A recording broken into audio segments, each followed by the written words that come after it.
This is RLCraft, one of man's worst creations. As the title suggests, there are many real-life related elements added to this mod, such as thirst, temperature, injuries, skills, and many more. Oh, and of course dragons and other strange creatures. In addition, there are 50 plus added biomes, and from what I've read, hundreds if not thousands of unique structures that can randomly generate throughout your world. Everything you've been able to do in vanilla Minecraft is now extremely limited based upon your environment, in-game skill trees, and your actual pro gamer skill. In this god-blessed game, my ultimate goal will be to destroy the 3 Lycanite bosses, the Rehovard, the Asmodeus, and the Amalgalich, also found in real life of course. In this mod there is no room for error, any slight mistake could obliterate you instantly. I am likely going to be facing all kinds of problems similar to real life, such as having no brain, and having no brain. When starting a new world, there will initially be almost no mining, no decent gear, no RX 6600 since I'm broke, no girls, no brain, and no fun. Sound like fun? Okay, let's begin. We start out with getting wood. Never mind, since we start out with nothing but my non-existent brain and fragile body, I need to first mine some gravel for flint, break the flint on a rock for flint shards, mine some leaves for sticks, make a flint knife, mine some grass with the flint knife for fiber, make some string with the grass fiber, use my other flint shard, string, and another stick to create a flint hatchet, and finally chop a tree down. But before doing all that nonsense, I looked around for any potentially useful structures that could help me out later. I spawned in whatever this place is, and I found whatever this eerie looking mansion could be inside this large hole, but decided I would get some starting tools first, then come back later so I don't become vaporized from whatever's inside and respawn randomly within a 10,000 block radius, because yes, your spawn randomizes thousands of blocks away from your last every time you die if you haven't set it on a bed. So I found a peaceful forest where I could go fetch some sticks in a room temperature environment, and try jumping off this cliff to land into the water because I don't have a brain. Here is what happened.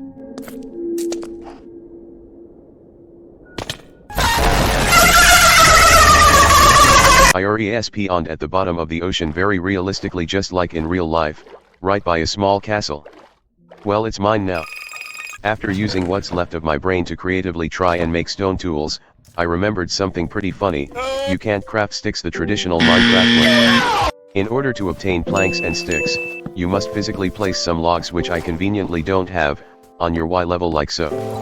Then you use your axe and right-click the logs to obtain planks, then place the planks and chop them with your axe in the same fashion to obtain sticks, not scaled to 4 sticks per plank, but since I already have wood, all I needed is sticks for an axe, which I collected by terrorizing trees.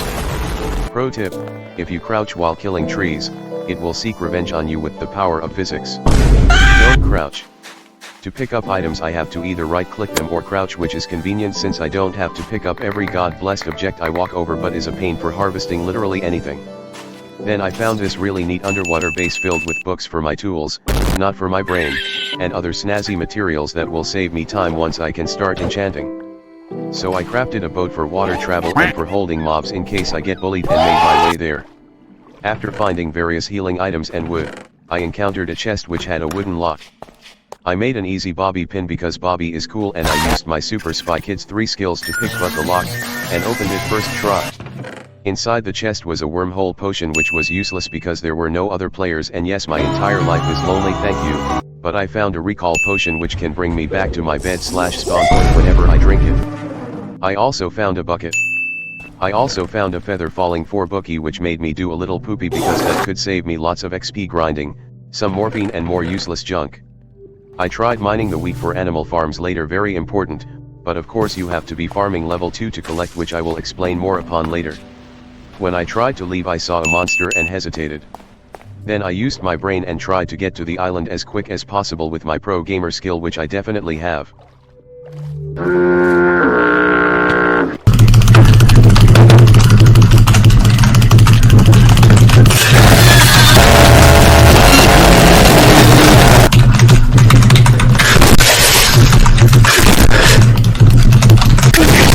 I don't know what the heck even happened here, but within about 10 seconds everything was lost.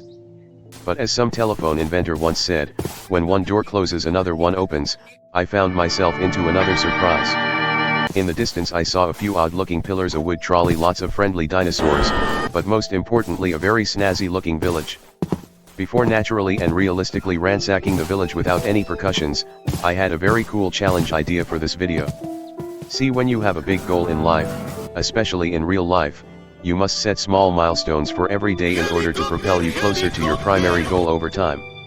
In the same way, my goal for today is simply get and wear iron armor in 3 hours. Seems super easy, but not after you hear about the incredible convenient and useful leveling system they have on this god-blessed, very funny, family-friendly, very enjoyable mod.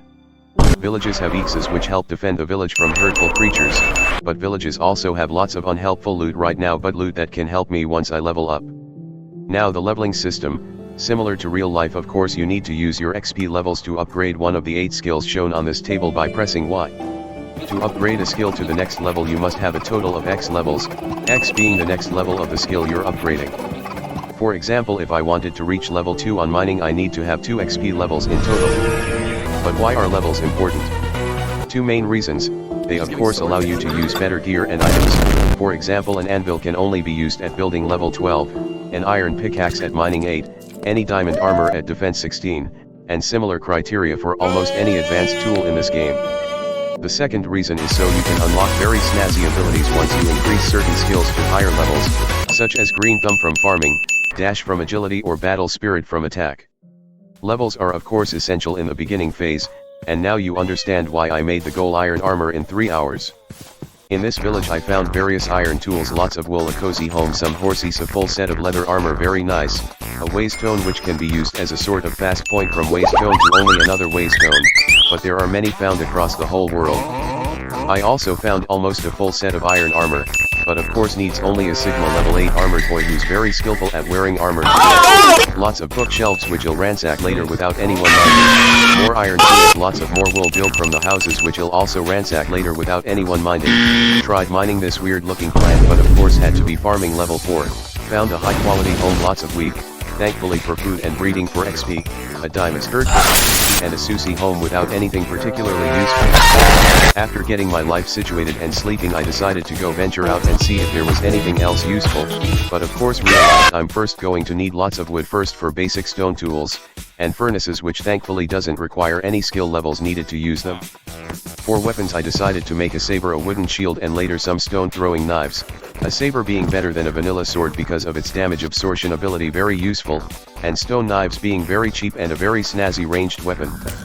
Shields are also important for blocking attacks from early game mobs, and most importantly from reapers and skeletons shooting projectiles at you.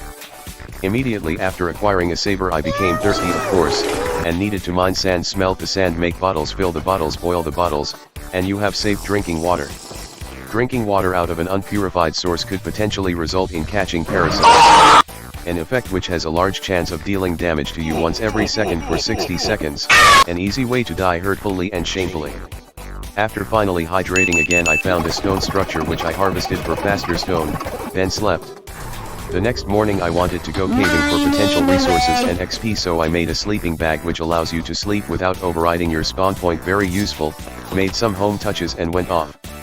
When I found a very spooky cave near my home, I found some iron which I of course couldn't mine yet, and figured out the cave was actually useless since it had nothing else. Moving on, then I found another one of those castles from earlier and found some medical items, mushrooms, and lots of books. Then I dipped and went back home because my inventory was already full, and slept. The next day I made lots of purified water bottles so I don't get infested with worms from the water, chopped down a lot more trees, smelted lots of charcoal, and discovered something profound. Inside my house I had found a set of chainmail armor, which you need to be only defense level 4 in order to wear, which can be very easy to access. Then I went out to explore more, found a useless cave, but then some of these realistically natural iron sort of meteors which contain iron ore, something to be harvested later. I killed Machas for easy XP and Macha meat useful later, kidnapped some wild berry bushes for wild berry growth later, then I found a real snazzy large cave which was very dark. While I can easily craft torches, in this beautiful game you have to use flint and steel to light every torch individually after placing it down, and even better, you have to relight it when they eventually go out and cause mobs to spawn because it becomes dark. Luckily, however, after squinting my eyes and finding coal within the cave, I carefully mined it for XP and more torches. After reaching level 5 I was able to unlock an XP skill, mining, crafting, or combat, and I chose combat because all pro gamers say choose combat. This will be useful for later XP farming from mobs and mysterious creatures. Afterwards I put all my new levels into mining so I could reach mining 4 and finally was able to obtain iron. Since this video is taking 10 years to edit, I'm going to have to leave you off here. This is because like you, I am unfortunately a human mortal as well and don't have the luxury of eternity to spend on these videos. More will come soon, do not worry, although you definitely won't, and I will see you another day. Goodbye. By the way, if you want to see the rest of how I achieve iron armor wearing, you must like and subscribe.